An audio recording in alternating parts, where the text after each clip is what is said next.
மாநகராட்சி மண்டல கூட்டத்திற்கு கையில் குண்டு பல்புடன் வந்த கவுன்சிலரால் பரபரப்பு ஏற்பட்டது. சென்னை மாநகராட்சி வளசரவாக்கம் மண்டலத்திற்குட்பட்ட அலுவலகத்தில் இன்று மண்டல குழு தலைவர் நொளம்பூர் ராஜன் தலைமையில் மாதாந்திர மண்டல கூட்டம் நடைபெற்றது. மாமன்ற கவுன்சிலர்கள், அரசு அதிகாரிகள் கலந்து கொண்ட இந்த கூட்டத்தில் 145வது வார்டு மாமன்ற அதிமுக கவுன்சிலர் சத்யநாதன் பங்கேற்று மின்வாரிய அதிகாரிகள் மீது பல்வேறு குற்றச்சாட்டுகளை முன்வைத்தார். அதோடு மின் கம்பங்களை மாற்றாத அரசு அதிகாரிகளுக்கு கண்டனம் தெரிவிக்கும் விதமாக கூட்டத்தில் குண்டு பல்புடன் வந்து கலந்து கொண்டதால் பரபரப்பு ஏற்பட்டது.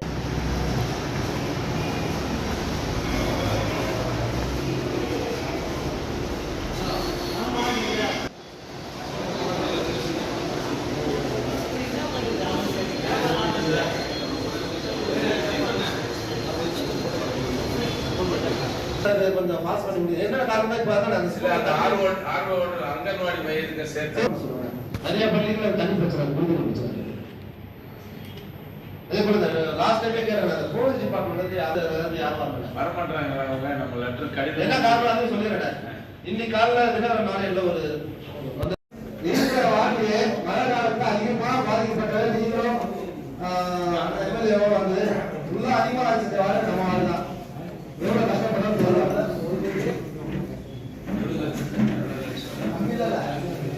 உங்களுக்கு தெரியாத ஒன்றும் இல்லை, எவ்வளவு பாதித்த பிரச்சனை திருப்பி இந்த ஆண்டு வராம இருந்தது. கொஞ்சம் அதனால எல்லாம்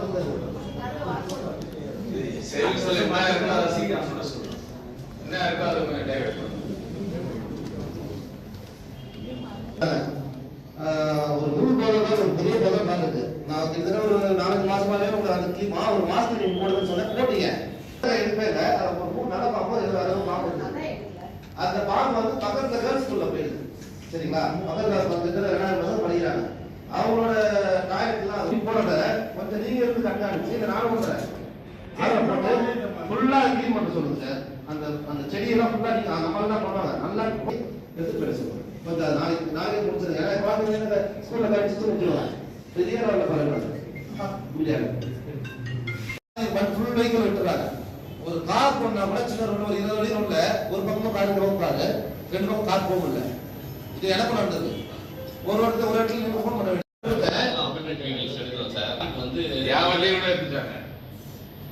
இல்ல கார்பரேஷன் வந்து ஓல்ட் ரொம்ப நாள் நிக்கிற வேண்டிய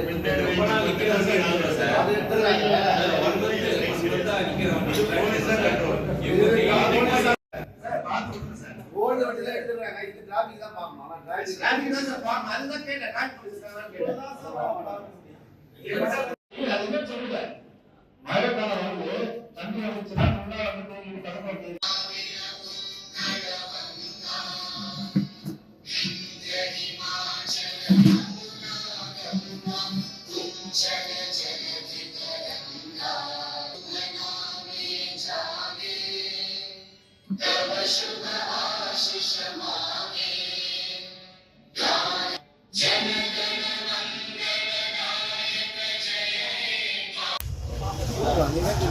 இப்போ பல்போட வந்திருக்கீங்களே இந்த மாநகராட்சி கூட்டத்துக்கு என்ன காரணம்? சென்னை மாநகராட்சியின் இன்று மாதாந்திர வார்டு குழு கூட்டம். அந்த கூட்டத்தில் வந்து என்னுடைய வார்டில் வந்து மக்களோட முக்கிய பிரச்சனையாக இருக்கக்கூடிய உயிர் சம்மந்தப்பட்டு இருக்கக்கூடிய வருகின்ற மழை காலங்களில் இந்த மின்கம்பங்கள்லாம் மாற்றி கொடுக்கணும்னு சொல்லிட்டு கிட்டத்தட்ட 2022 ஆண்டு மார்ச் மாதம் 3ஆம் தேதி நாங்கள் பதவியேற்றோம். ஏப்ரல் மாதத்திலிருந்து அந்த மின்சார வாரியத்தில் இருக்கக்கூடிய ஏரியா இருக்கட்டும் ஏரியா இருக்கட்டும் அவங்கக்கிட்ட 145வது வார்டில் பழுதடைந்த மின்கம்பங்களை மாற்றி கொடுங்க. மக்களோட உயிர் சம்மந்தப்பட்ட விஷயம். சாலைகளை தாழ்வாக இருக்கக்கூடிய கேபிளெல்லாம் வந்து உடனடியாக அந்த கேபிளெல்லாம் வந்து அப்புறப்படுத்திட்டு வருகின்ற மழை காலங்களுக்கு முன்பாக செஞ்சு கொடுக்கணும்னு சொன்னோம். இதுவரைக்கும் அவங்க வந்து மிகவும் மெத்தன போக்கோட பொதுமக்களுக்கு வந்து எந்த ஒரு வேலையுமே மின்கம்பங்களை மாற்றுறத செய்யவே மாட்டேன்றாங்க. யாருன்னா பப்ளிக் போயிட்டு பணம் கட்டினாலோ இல்லை யாருன்னா பணம் கொடுத்தாலோ உடனடியாக அந்த மின்கம்பங்கள் மாற்றப்படுது.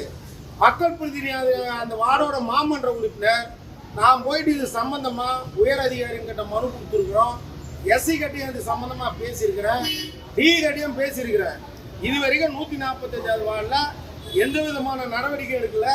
இன்னைக்கு இந்த கூட்டத்தில் அந்த ஏயும் ஏடியும் வருவாங்கன்னு பார்த்தா இன்னைக்கு இந்த கூட்டத்தில் இந்த கேள்வி நாங்கள் எழுப்ப போறோன்ற காரணத்தினாலே அவங்க 2 பேருமே நீ கூட்டத்துக்கு வரலங்க.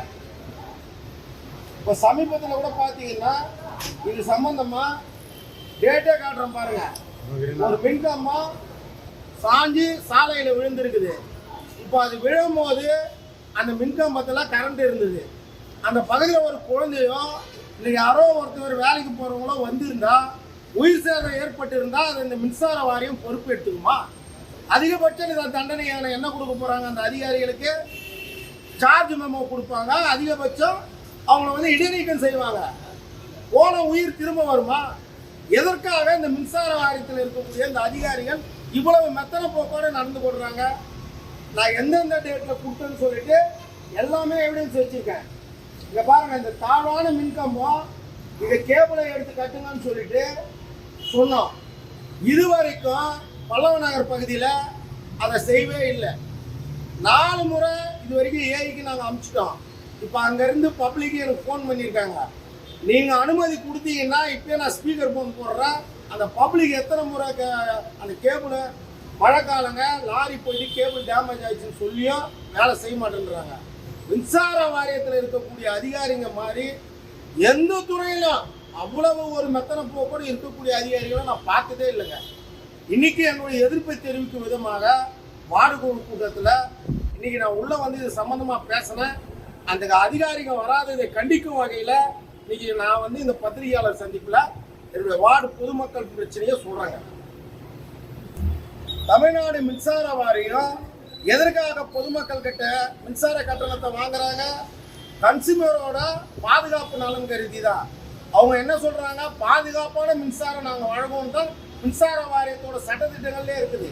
அப்படி இருக்கும்போது ஒரு பாதுகாப்பற்ற சூழ்நிலை என்னுடைய 145வது வார்டில் ஏற்படுது. பொதுமக்களுக்கு யார் வந்து இதுக்கு பொறுப்பு எடுத்துக்கொள்வாங்க? பத்திரிகையான உங்களை இடத்துல சொல்லிட்டேன். இது நீங்கள் உரிய விளக்கத்தை அந்த மின்சார வாரிய அதிகாரிகிட்ட இருந்து நீங்கள் தான் பெறணும். அப்போ அதுதான் அந்த பல்ப் எடுத்துகிட்டு வந்திருக்கீங்களா? அது சம்பந்தமாக என்னுடைய எதிர்ப்பை தெரிவிக்கும் விதமாகவும் கண்டனத்தை தெரிவிக்கும் விதமாகவும் இந்த வார்டு குழு கூட்டத்தில் இந்த பல்பை தெரிவித்து இது எப்படி இந்த பல்பு எரியலையோ அந்த மாதிரி இந்த அதிகாரிங்க யாருமே வேலை செய்யறதே இல்லைங்க.